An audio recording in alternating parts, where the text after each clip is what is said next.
दोस्तों આજે આપણે ગીર સોમનાથ જિલ્લાના ગીર ગઢડા તાલુકાના સુપ્રસિદ્ધ સ્થળ દ્રોણ ગામમાં આવ્યા છીએ। અહીંયા દ્રોણેશ્વર મહાદેવનું પ્રાચીન મંદિર આવેલું છે અને કહેવાય છે કે પાંડવોના વનવાસ દરમિયાન આ મંદિરની સ્થાપના થઈ છે। શ્રાવણ મહિના દરમિયાન અહીં હજારો ભાવિકો ઉમટી પડે છે, ત્યારે લાગતા વળગતા તંત્રએ ખરેખર ભાવિકો માટે સુવિધા ઊભી કરવી જોઈએ।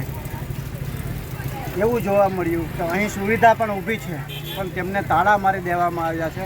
આપ જોઈ શકો છો કે અહીં પુરુષ તેમજ મહિલાનું શૌચાલય તેમજ યુરિનલ બનાવવામાં આવ્યું છે, પરંતુ કોઈ પણ કારણોસર તંત્રએ આને તાળા મારી દીધા છે। પરિણામે હજારો ભાવિકો હેરાન પરેશાન થયા હતા।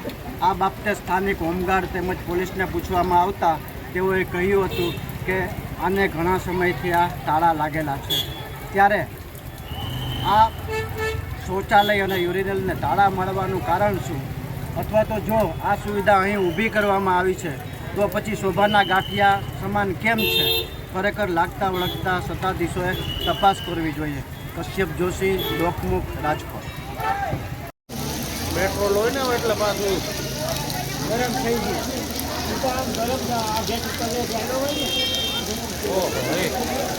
પ્લાસ્ટિક ઉપાડ્યું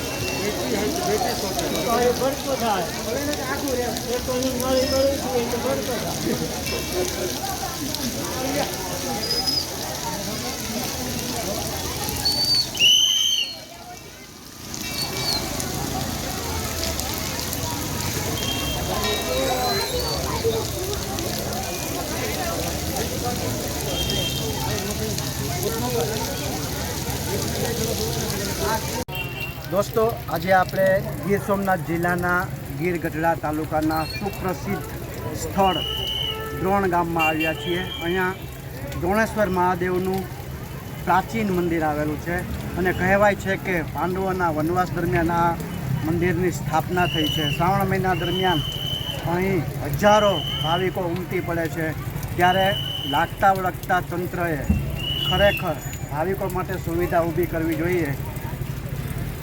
એવું જોવા મળ્યું કે અહીં સુવિધા પણ ઊભી છે પણ તેમને તાળા મારી દેવામાં આવ્યા છે।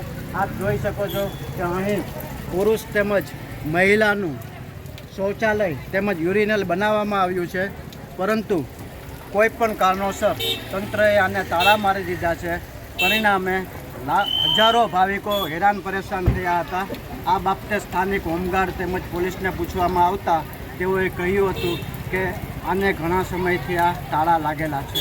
ત્યારે આ શૌચાલય અને યુરિનલને તાળા મારવાનું કારણ શું, અથવા તો જો આ સુવિધા અહીં ઊભી કરવામાં આવી છે તો પછી શોભાના ગાંઠિયા સમાન કેમ છે?